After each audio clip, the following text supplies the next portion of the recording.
Welcome punters to the Perth Turf Talk preview show for Saturday, September 3 at Belmont Park. I'm Nathan Jaskola and with me is Jason the Guru Cheetham from Ascot Bookmaking. How are you, Jason? Thanks for the river. Good, thanks Nathan. Happy spring to all those punters out there. Spring carnival time beckons.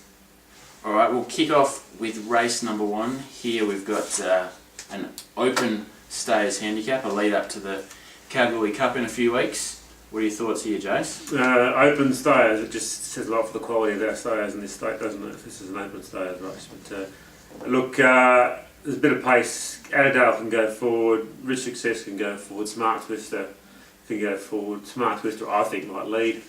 Went out the Broom, failed up there, but they went hammer and tong throughout. Maybe just didn't handle the dirt. Yeah. He's well weighted here. Risk Taker should camp again. Good run last start. Cohort should get a nice run behind and well ridden last start. They're the main three, obviously. Smart Twister, Risk Taker, Cohort. I've got the market a bit closer than it suggests with Cohort at 240. I think it should be a bit longer than that. And the other two perhaps a bit closer to it. I didn't know how to price the top weight, given it's a slow stayer, but it does stay, and a lot of these don't. Yeah, exactly. So the market suggests it doesn't have much hope. I was really surprised with Risk Taker last night. I didn't think it would get the trip, but it seemed to run out really strong. I didn't think it would settle and thus not get the trip, but it did settle quite well, and they didn't go hard either. So yeah, with a bit more pace here, it may settle just as well. And it's each way value around $4, I think. Yeah.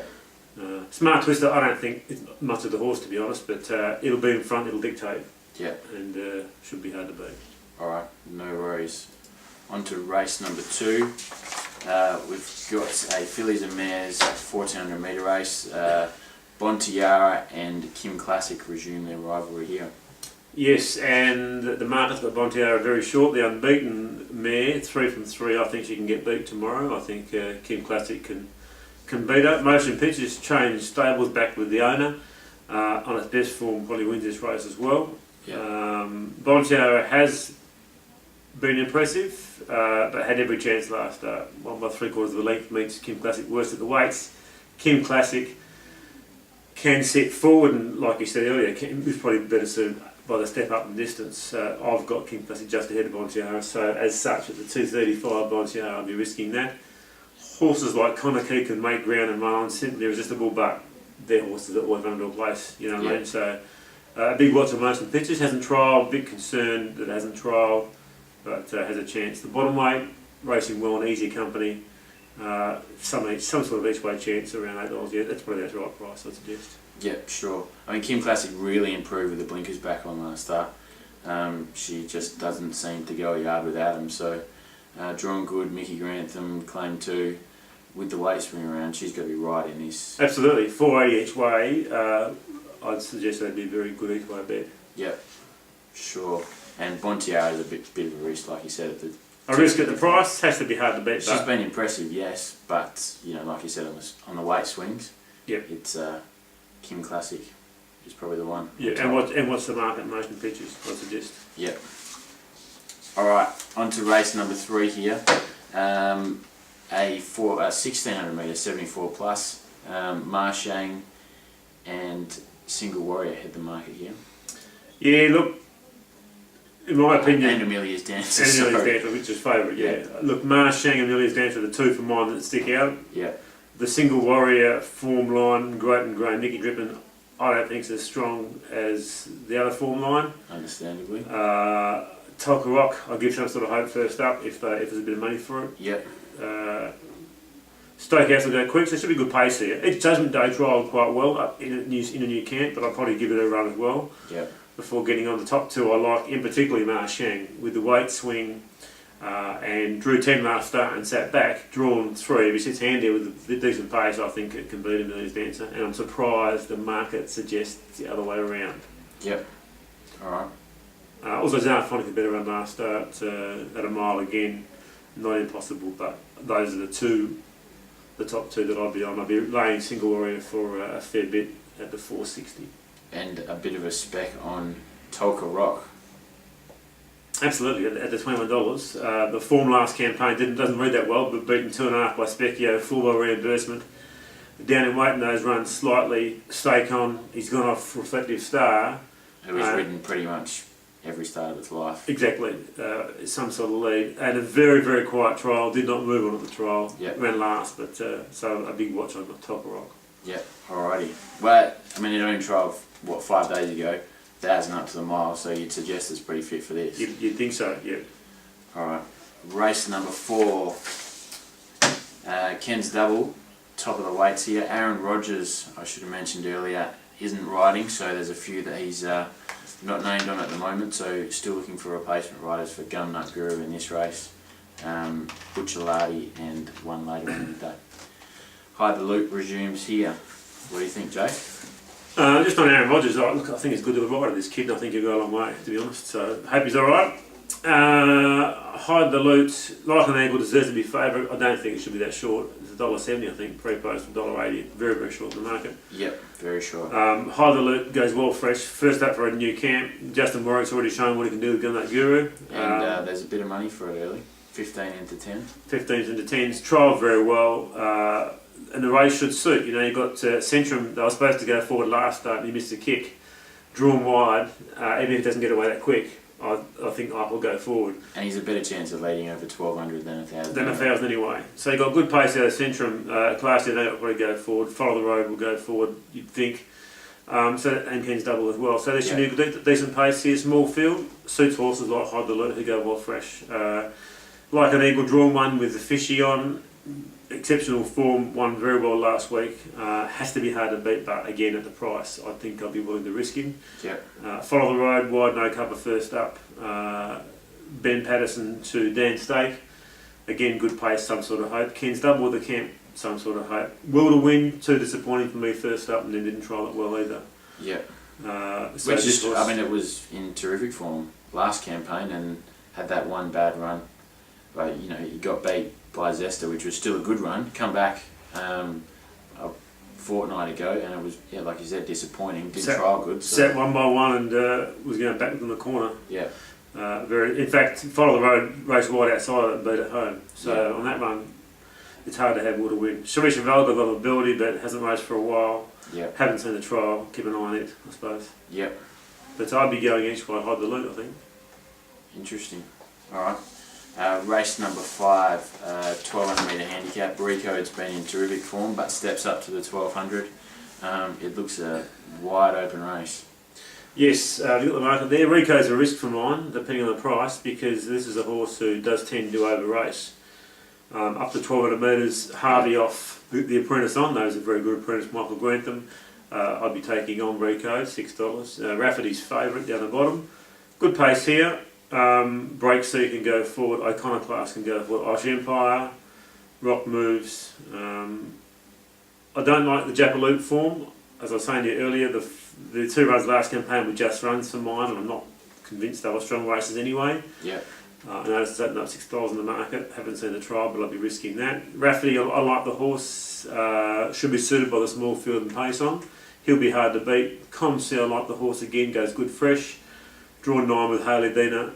Should be in the market. It's probably about the right price, $6.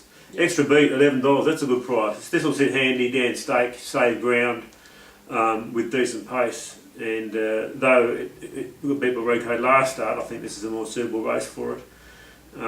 With stake on, I'll probably be going each way, extra beat, and Rafferty deserves to be favourite. I suggest. You've been a fairly big fan of this horse, haven't you, Rafferty? Rafferty, I had a big go at that Bunbury. They were in third to Thomas Swallow and the Breeders' Play. Had every chance, but the form of the race has been quite good. Yeah. So, I think this is a good race for him. And even the form out of its last run against Cassidy Cowboy, Frank Nut, again in the midweeks, and to be honest, this isn't much stronger than midweek. That's right, that was a Wednesday race. Cassidy Cowboy was a Saturday horse, in my opinion. He sat Batman on well and down 4 kilos, so he's got to be right up there and a deserved favourite in my opinion. Alright, race number 6, the Apprentices Cup. Obviously only apprentices can ride in this race. Yes, and some of these apprentices don't normally ride in town.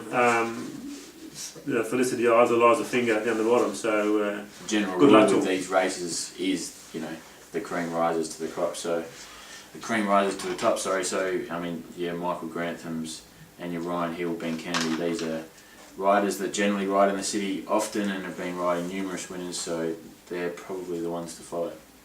Yes, there's probably a big gap between the good apprentices and the bad apprentices, or the not so good apprentices, I think. Matango last week, gee whiz, we were keen to take it on early, about 550, and we got swamped, thinking that it would drift. And it was very strong, and that leg got taken on mid-race and just kept on going. You know, very impressive. I couldn't see how it did that. It is up 4.5 kilos, but the run was too good to forget, really. Beat off Major on its merits. Often Major meets a lot better in the weights, but I still think it can beat it if it leads and gets the right run. Even with Ryan Hill to Kyra, you'll probably prefer Kyra in front, but I think this will win again. One called Queen, I don't like the horse. Ran on last start, had every chance. There's been a bit of money except to get the net. It's drawn wide Alex Hearn, Ezro, nothing like it, can't have them. Joe Beth, fair run last start, but Alex Lawrence concerns me a little. And Dark Vision, drawn one. Hayley Dina, it's got to have some sort of chance, but I just think if you're on a horse that can lead and stay and roll along and kick, you're on a good thing, and they appear to have that with Matango. I backed it in the midweeks back in mid-June. It led and had every chance and fell in. Yeah. But they seemed to went harder last week. The harder it went, the more it got them off the bit. And in these apprentices races, they generally do go very hard. I remember the race last year; they actually broke the track record. Yes, Tessio on the race. Hayley rode Ringmaster. Was it Hayley that rode Ringmaster? Kevin Baharan was. Kevin Baharan, sorry, that's right. And they ran a track record. Yeah. Yeah, and they came in long intervals that day, so expect a decent pace here, and I think the Tango will be hard to beat again. And I'm surprised he's second favourite. I think he should be favourite. All right, on to the feature of the day, the Farnley Stakes. King Coolcats heads the weights on his resumption here, 60 kilos. I wouldn't say it's the strongest of Farnley Stakes we've ever had. Hard to believe it's the listed race. It's a very disappointing field for mine. King Coolcat deservedly carries the top weight of 60. There's 6 out of the 9 runners on the minimum here, so that's a reflection on the quality of the field. I think Bridgestone, not impressive first up. I know it carried a decent weight, but just plodded to the line. Blacksmith won't get a strong 14. London, not racing well, can improve. King Coolcat, Wolf Dreams, they to me are the ones that stand out. Wolf Dreams camped last start, got well beaten. Down the weights, if he lets it roll and the horse is fit, I think it'll be very hard to beat. Nathan. King Coolcat should sit outside it and be the hardest to beat. Outside of those two, I really don't like anything else, to be honest.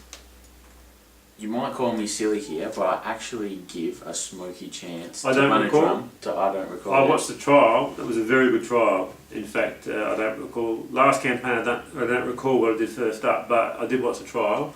Very nice trial. Yeah. And not impossible. Yeah. And you wouldn't think that, I don't recall, first up sort of stay would be a chance in the Farnley Stakes. No, you wouldn't. But that's just how the race pans out. But yeah, not impossible. I agree with you. Wolf Dreams, I actually think is the one to beat here. Looking at the market, Blacksmith and Bridgestone, $3.50 each. Please, if they're betting that tomorrow, come and see us, because we'll write them down the page at those prices. I guarantee that. All right. No King Coolcat with the 60 kilos doesn't worry me. I think he can handle the weight. He's done it before, so he's got class on these things anyway. Yeah. Big Ted. Big Ted, I'd have to watch it. Again, not impossible with the right run, but probably looking for a run first before it hasn't tried, has it? No. No, so I'll probably want to give it a run first. All right, no worries. And on to the wide open last race. Grand Approach, short here after a very good run. First up. Was an excellent run from barrier 2. I don't know how he got caught wide. Maybe he started over racing and took off. Blinkers off, should settle better. Not a strong field. There's decent pace from horses like Ibrahimovic. Shades of Time can go forward. Happy Shante can go forward. This is a really good race for Grand Approach, and given every chance, should be winning, I think. Yeah, I agree. I didn't like the 270 when I first saw the market. He's actually firmed into 240. There you go. But certainly, it looks a very, very good race for Grand Approach. Obviously, there's always every horse has their price, and maybe that's getting a bit too short now, closer to $2. But certainly, if you get anything over $250, worth the bet, I think. Silent Hero's run was good first up. Silent Hero goes well for Dan Stake. Won him at Northern and won very well, and has to be a chance. Russell Rhodes racing well, has to be a chance. and Rebel Rolts is probably not too far from it either. The ducks are howling. Rebel Wealth was a good run. I haven't heard of the trainer actually, Shane Graves. I don't know a lot about him, but he led last start over 1,000. It's very well bred, this horse. Very well bred, yes. A full to translate. Is that correct? Correct. Yeah. So very good. There's a bit of tip for this runner down the bottom weight. Haven't seen the trials, but there's a few dogs that have been howling or ducks that have been howling. So maybe keep an eye on him. All right. But yeah, the favourite looks to be the one. No worries. It's like you said, it's not a strong program, and there's probably not a lot of depth to most of these races. But if they're having a bet, where should they bet? Where should they bet? I hadn't actually thought of that question, Nathan. But now that you bring it up, I reckon Kim Classic each way bet for nothing in race 2. Yep. Ma Sheng same in race 3. High the Loop perhaps in race 4. Each way, couldn't have a bet in race 5. Race 6, maybe McTango. Wolf King Dreams Coolcat each and way. Wolf Dreams each way. I think both. I think back and both straight out. I don't think you can go 6 day wrong, to be honest. And the shorty that deserves to be favourite all day is probably Grand Approach in the last. All right. No worries. So some favourites certainly a risk. Sure. All right. Thank you very much, and tune in next week. Thanks, punters. Good luck.